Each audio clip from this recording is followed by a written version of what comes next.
요즘 제가 이 30대 사람들도 많이 만나보고 인기 있는 컨텐츠를 살펴보고 있는데 한 가지 공통점이 있었습니다. 다들 뭔가에 깊이 빠져 있다는 거예요. 자극적인 음식에 빠져 있었고요. 밤새면서 하는 게임들, 짧고 강한 영상에 중독되어 있고, 그냥 켜두는 유튜브, 밥 먹으면서 보는 영상들, 쓸데없는 소비까지. 처음에는 스트레스를 푸는 방식이었겠지만 이제는 그게 없으면 아무것도 하기 싫은 상태가 되어버린 경우가 많더라고요. 실제로 스탠퍼드 의대 연구에 따르면 반복적인 도파민 자극은 뇌의 반응 기준을 낮추고요. 더 강한 자극 없이는 의욕을 못 느끼는 구조로 재배선된다고 합니다. 무기력하고 피곤한 게 아니라 감각 자체가 마비돼 가고 있다는 거예요. 이게 뭐가 더 무서운 거냐면 그걸 인지하지 못하고요. 조용히 삶 전체가 잠식되어 가고 있다는 겁니다. 그래서 오늘은 요즘 사람들이 빠져나오지 못한 채 삶을 흐리게 만들고 있는 7가지 중독을 하나씩 짚어드리도록 하겠습니다. 중독이라는 게 위험한가 싶겠지만 정말 심각한 부분이에요. 그래서 오늘 영상을 보시면서 중독에서 벗어나서 의욕적인 삶을 살게 되었으면 좋겠습니다. 첫 번째는 도파민에 절여진 사람들입니다. 요즘 사람들을 보면 배가 고파서 밥을 먹는 게 아니라 자극적인 게 필요해서 계속 뭔가를 씹고 있는 경우가 많습니다. 유튜브나 릴스를 보거나 밤마다 보는 이 자극적인 야동이나 컨텐츠까지 몸은 쉬고 있는데 뇌는 계속 흥분 상태가 유지가 되거든요. 그게 바로 도파민이라는 겁니다. 기대와 보상을 유도하는 자극 호르몬이 나온다는 거예요. 계속 수위가 높아질 수밖에 없는 거예요. 기본적인 야동에는 이젠 자극을 느낄 수가 없거든요. 더욱더 강한 자극을 뽑아내기 위해서 뇌는 기준선을 낮추게 되고요. 자극 없이는 아예 몸이 움직이질 않게 된다는 겁니다. 그러다 보면은 해야 할 일 앞에서 흥미도 에너지도 안 생기게 되거든요. SNS 영상들은 1시간 넘게 보면서 이메일 하나는 못 쓰고 다른 사람 얘기에 집중도 안 되고요. 책을 한 권 읽기가 너무나 힘들게 됩니다. 이건 귀찮은 게 아니라 도파민 시스템에 과열이 됐다는 거예요. 그 뒤엔 항상 코르티솔이 따라오는데요. 마음을 안정시키는 세로토닌은 말라붙고 결국 남는 건 불안과 피로뿐이거든요. 심지어 일상에서 느껴야 하는 엔돌핀은 분비도 줄어들기 시작을 합니다. 음악도 햇빛도 대화도 아무 감흥 없이 즐기지 못하게 된다는 거죠. 아무것도 안 했는데 피곤하고요. 잘 쉬었는데도 아침이 무겁고 사소한 말에 예민해진다는 겁니다. 그래서 이럴 때는 자극을 줄여야 하는 거예요. 짧은 영상은 멈추고요. 대신에 소리 없이 산책, 자극적인 음료와 커피보다는 따뜻한 물 한 컵 마시고요. 새로 무언가를 사는 것보단 익숙한 걸 다시 꺼내고 입어보기 시작을 해야 되는 거예요. 자극 디토스가 먼저가 돼야 된다는 겁니다. 도파민이 가라앉아야 세로토닌이 들어오고요. 그제서야 기분도 평온해지고 집중력도 높아지게 됩니다. 그 전까지는 아무리 의지가 강해도 그건 당신이 조정하는 뇌가 아니에요. 조종당하고 있다는 거죠. 다음 두 번째는 알고리즘의 감각을 뺏긴 사람들입니다. 지금 이 순간에도 여러분들 피드에 가장 자극적인 영상들이 떠오를 거예요. 노출이 높은 옷들, 과장된 표현들, 짧고 강한 릴스들, 반복적이고 편집 속도가 굉장히 빠른 영상들, 이런 것들은 우연이 아닙니다. 정확하게 설계된 알고리즘이에요. 당신이 반응했던 패턴을 기억해서 그보다 더 강한 걸 반복적으로 밀어주거든요. 문제는 뇌가 그걸 학습을 한다는 겁니다. 관계에도 무감각해지고요. 화면 속 자극이면 도파민이 터질 수밖에 없다는 겁니다. 도파민 과잉 상태가 지속이 되게 되면 세로토닌은 점점 줄어들고요. 코르티솔은 계속 쌓이게 되고 결국 평범한 대화나 연애에는 아무런 감정도 안 생기거든요. 그래도 요즘에 이 30대 사람들을 보면 연애를 정말 많이 안 하더라고요. 귀찮아서가 아니라 감정을 느끼는 능력 자체가 무뎌졌기 때문이에요. 정신적 연결을 도와주는 옥시토신 분비가 떨어지게 되면 현실의 사랑보단 화면 속 익명한 자극에 더욱더 익숙해져 버린다는 거죠. 자연스럽게 자존감이 무너지게 된다는 거예요. 나는 왜 이렇게 감정이 없을까? 왜 다 귀찮을까? 왜 아무것도 하기 싫지? 이런 생각을 하면서 삶의 의욕이 떨어질 수밖에 없다는 거죠. 이거는 습관이 아닙니다. 감각이 설계된 대로 마비가 된 거예요. 이걸 끊으려면 단순히 안 볼게요가 아니라 현실에서 감정을 회복할 수 있는 루틴이 필요합니다. 익숙한 얼굴들을 보고 웃는 감정을 느끼고요. 누군가와 눈을 맞추고 대화하는 순간 그게 있어야지만 뇌는 다시 사람을 인식을 하게 된다는 겁니다. 다음 세 번째는 비교 중독입니다. SNS를 보잖아요. 요즘에 가장 많이 나오는 컨텐츠가 무엇인지 아시나요? 사람을 비교하는 거예요. 한쪽은 연봉 얼마에, 자동차 얼마에, 키가 몇이고 몸무게가 어떤 거고, 외모는 어떻고, 얼굴은 차은우고, 이런 식으로 비교하는 컨텐츠가 너무나 많아요. 요즘에 SNS는 이렇게 비교 컨텐츠를 주면서 시청 시간을 높이고 사람들이 도파민과 이 자극을 만들게 됩니다. 처음에는 안 부러워하지만 댓글을 보면서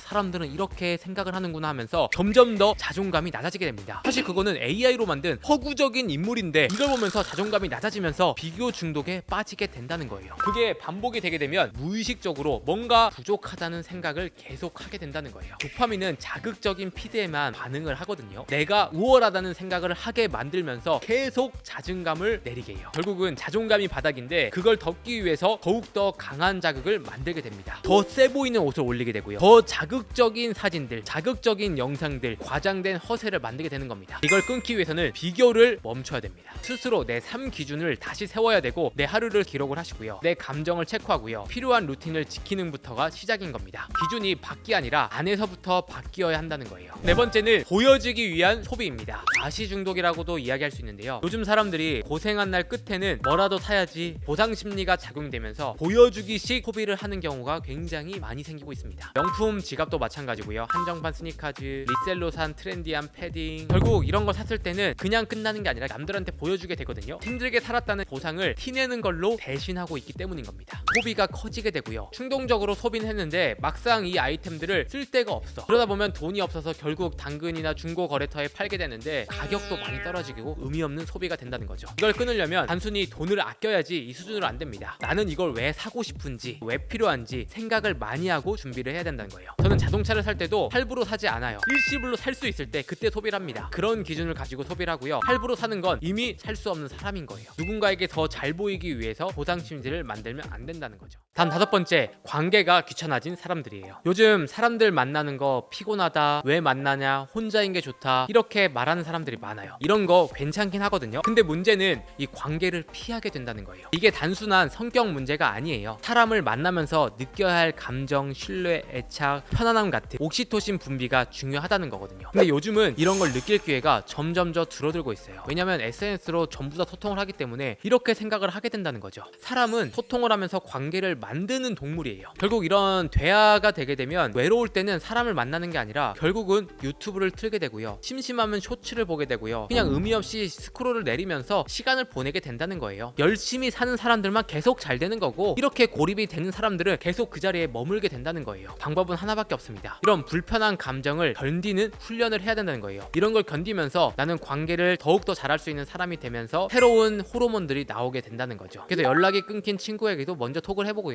이 감정을 사람들에게 계속 반응을 해야 된다는 겁니다. 내가 좋지 않은 사람이라도 만나면서 새로운 반응과 이런 경험을 해보시길 바라겠습니다. 다음 여섯 번째는 현실이 답답한 사람들이에요. 도피 중독이라고 할 수 있는데요. 어느새부턴가 게임 속의 자신은 굉장히 자신감도 있고 강력하지만 현실 세계에서는 자꾸 뒤처지는 느낌, 자꾸 약해지는 느낌이 드는 거예요. SNS에 나 자신은 정말 멋있고 예쁘지만 실제 나와는 다르기 때문에 SNS에 빠지는 경우도 많이 생기고 있습니다. SNS 같은 경우에는 이 보정을 많이 하기 때문에 너무 인기가 많고 멋있는 사람이지만 실제로 보면은 이상하기 때문에 SNS로만 활동을 하는 사람들이 많이 생기게 됩니다. 이 게임에서는 계속 레벨업이 있고 그럼 게임의 현질도 하게 되고요. 진짜 큰 소비를 하게 되면서 현실과는 다른 삶을 살게 되는 경우가 많이 생기게 됩니다. 그럼 현실에 필요한 옷들이나 이런 소비들은 줄이고요. 게임에서 진짜 입지도 못하는 옷들과 아이템들을 사면서 만족감을 느끼게 된다는 거예요. 결국은 현실에서는 의미 없는 존재가 되고요. 이 게임과 이 세상에 빠지면서 결국 무력감에 빠지게 된다는 겁니다. 그리고 이 도피 중독이 또 어떤 게 있냐면 우리 현실을 도피하기 위해서 요즘에 해외로 가는 사람들도 많아요. 사실 이 현실에서 열심히 살고 해결할 방법도 찾아야 되는데 그게 아니라 그냥 유학 가서 해외에서 그냥 그저 그런 일을 하면서 살려고 하는 사람도 굉장히 많거든요. 물론 좋은 의미에서 유학을 가고 해외에 진출하는 사람들도 많아요. 근데 이 현실을 포기하고 도피성 유학을 가는 사람들도 많고요. 도피성 일을 하는 사람들도 많이 생기고 있습니다. 사람들과 만나지 않으면서 소통을 하지 않게 되면 결국 비교도 안 하게 되고 그냥 나만 좋으면 된다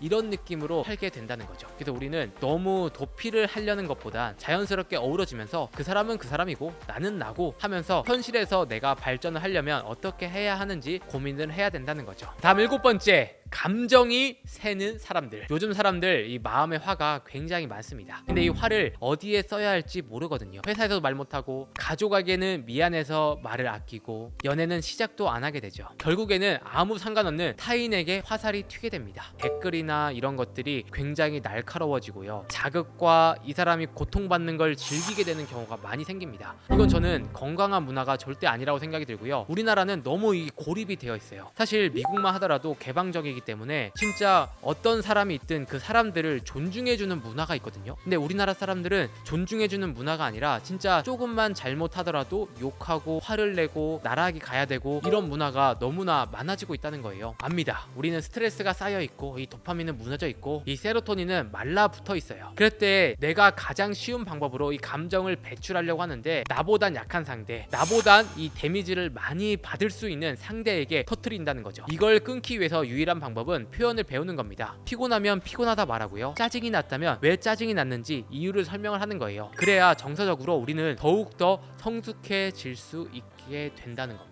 그래서 우리는 표현을 배우고 다른 사람들에게 욕하는 게 아니라 그냥 그 사람 자체를 존중할 수 있어야 된다고 생각이 들어요. 마찬가지입니다. 어떤 브랜드가 좋을 수 있고 누군가에겐 안 좋을 수 있어요. 근데 이 안 좋다고 해서 무조건 욕하는 이런 문화를 절대 만들면 안 된다고 생각해요. 지금 우리나라 문화가 어떤지 아세요? 우리나라에서 어떤 사업을 못 하겠대요. 결국은 해외로만 가게 되는 겁니다. 그냥 그 나라의 법인을 만들고 그 나라에서 살면서 그 나라의 수익을 만들어 주게 되는 경우도 많이 생기게 된다는 거예요. 근데 그러면 절대 우리나라는 발전할 수 없어요. 우리나라에서 잘 키워주고 이 좋은 브랜드와 회사들이 해외에 나가서 일할 수 있게 만들어야 한다는 거죠. 그래서 오늘은 중독에 대해서 이야기를 해봤습니다. 어쩌면 대부분 성격처럼 느껴질 수 있지만 이거는 단순한 성격과 습관이 아니라는 생각이 들었어요. 오늘 제가 하는 이야기가 여러분들께 예민한 부분일 수도 있어요. 저는 진짜 이 영상을 만들면서 조사를 많이 했거든요. 왜 우리나라는 이렇게 되고 있고 왜 사람들이 이런 컨텐츠에 빠지게 되고 있지? 요즘에 왜 이런 컨텐츠만 잘 되게 되어 있지? 이런 생각을 하거든요. 저도 크리에이터로서 새로운 컨텐츠를 많이 만들려고 하지만 진짜 엄청난 자극 없이는 새로운 컨텐츠를 만들기 힘든 세상이 되어가고 있는 것 같아요. 우리가 어떤 기업을 찾아가서 그 기업의 패션을 분석해주고 패션을 컨설팅해주고 메이크업을 해주는 이런 컨텐츠를 준비하고 있어요. 이 컨텐츠가 어떻게 보면 자극적이진 않을 수 있어요. 하지만 우리가 봤을 때 정말 좋은 컨텐츠라고 생각이 들어서 만들게 되었거든요. 저도 자극적인 컨텐츠를 쫓아갔던 적도 많아요. 저도 제 스스로에 도파민에 중독이 되어 있지 않았나 이런 생각을 스스로도 하고 있습니다. 여러분들도 오늘 영상을 보시고 내가 이런 말 했다고 화를 내고 부정할 게 아니라 중독이라는 건 내가 스스로 인정할 때부터 시작이 되는 거거든요. 저는 어떻게 보면 도파민을 만드는 사람이자 도파민에 가장 중독이 되었던 사람이거든요. 여러분들도 오늘 영상을 통해서 중독에서 좀 벗어날 수 있는 계기가 되었으면 좋겠어요. 그럼 이상으로 오늘 영상은 마치도록 하고요. 다음에 더 좋은 영상으로 찾아뵙도록 하겠습니다. 감사합니다.